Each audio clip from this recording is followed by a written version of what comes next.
And now back to Bobby Likis Car Clinic and your host, Bobby Likis. And welcome back to Bobby Likis Car Clinic. Terrific program today. Call with your questions at 888 Car Clinic. I'm really excited about our next guest today on Car Clinic. On the hotline with us now is Sean Riley, host of the new Speed docuseries. Speed is the incredible story of the development and the desire to move and the machines that take us farther, higher, and above all, faster. And you loyal Car Clinic listeners and viewers know one of my passions was building rear-engine dragster engines, and my team set a few distinct records in the day, so I understand the need for speed. Sean, we're really glad to have you join us today. Welcome to Bobby Likis Car Clinic. Let's talk about your Speed docuseries. Thank you, Bob. I'm so happy to be here. Yeah, what we're doing in this is really we're tracing the development of transportation technology across different mediums. So we're broken up into 4 hours. We do an hour of travel over water, travel in the air, travel in space, and, of course, travel on land. And each hour looks back in time to look at those pivotal moments, those technologies that have come out that have moved us up faster in speed and have also shaped the way society relates to those technologies. So we look at where we've come from. We look at how we got to where we are right now, and then we take a peek over the horizon and we look at the future, what technologies might be coming. So, Sean, where exactly did your journey take you as you sought out these technological marvels? Yeah, well, I'm a hands-on guy. I'm a car guy. I love to drive things, and if I wanted to tell the story right, so to me that meant tracking down either early true examples of these early machines or finding replicas of them wherever they are in the world so that I could actually drive them and tell the story live while we're driving, while we're seeing what the machine can actually do. And then also to look at those new technologies that are out there. We had to go to where those technologies are being developed. So whether that meant looking at old historic real Norwegian Viking ships in Norway or going to go to magnetic levitating 300-mile-an-hour trains in Japan. We traveled all over the world pretty nonstop, the team and I, to make this documentary. So, Sean, just a quick overview. What was the oldest technology vehicle that you drove? Well, because they're broken down into those different genres, I mean, boating is man's first form of movement around, which was just lashing logs together, and that goes back 800,000 years. So we started with the first real breakthrough in boating, which is Polynesian double-hull canoes that allowed the Polynesians to spread out in this big diaspora and actually populate all of the Pacific, including Hawaii. Now, they're really cool machines. So that's probably the oldest.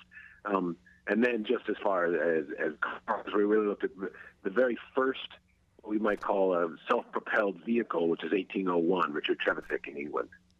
Well, let's talk about today and the future of automobiles. Where do you think that we're going as far as being faster and more technologically advanced? Yeah, it's a good question. We're going in a lot of directions at once, but anybody who has to go out their front door and drive to work can say we're not going anywhere. They're very fast right now. In some ways, we're victims of our own success. We have amazing cars that are capable, safer than they've ever been, and capable of driving very fast, very safely, but we're not driving them very fast because our roads are choked with so many of us trying to get around. So, there are some technologies coming, exciting technologies coming down the road that can help alleviate that. Autonomous cars are coming. Self-driving cars that can talk to each other. Of course, battery power, the way that we use power density and the way that we get our power is going to change.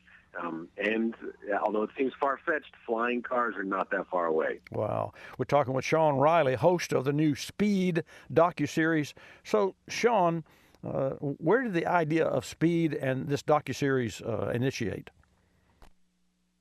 Yeah, the idea really comes from wanting to better understand where we are now and to look at those, not just the moments in history where new technology comes onto the market, onto the scene, right, and changes the way we relate to distance and to speed and to travel, but also look at the people who bring those new technologies to market, because oftentimes it's people who are bucking the conventional wisdom, right? They're doing things everybody says can't be done. I mean, there were all these fears around using motor cars to go fast, that it would damage the human body, that these sort of irrational fears that had to be overcome. And when Trevithick creates the first self-propelled vehicle using a steam engine that he takes out of a pump house from a mine and straps it to a wagon and lumbers down the road, people say he's going to blow himself up. But I wanted to showcase those people and then also really delve into the technologies and see how those technologies change us as a society. Yeah. So, Sean, you mentioned flying cars. What do you feel are some of the game changers in transportation that we can expect, say, in the next 10, 15, 20 years? Yeah, 10, 15 to 20, there are some changes coming. Of course, changes never come as fast as we wish they were. I mean, where's my flying car, right? I thought I was going to have a flying car by now.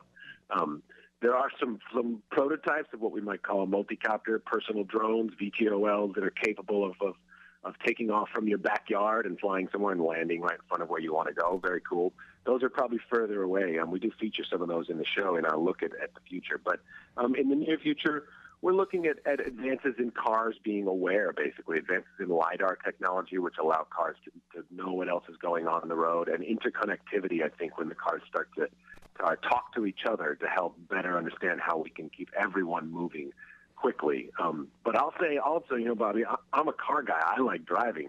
And driving around in some of these autonomous cars, you have to sit in the passenger seat with no one in the driver's seat and just watch that wheel spin, and it is hard for me to let go. It's hard for me to trust. So there's a bit of that out there. We're going to have to change hearts and minds to come around to embracing these new technologies. I'm with you there, Sean. No question. I've done and driven a few myself, and that right foot just hovers over the brake pedal, hoping that the car is going to stop, and the car does stop. Let's shift gears and just final few questions here, but specifically, how long is the Speed docuseries? Where can we watch it, and when do we start?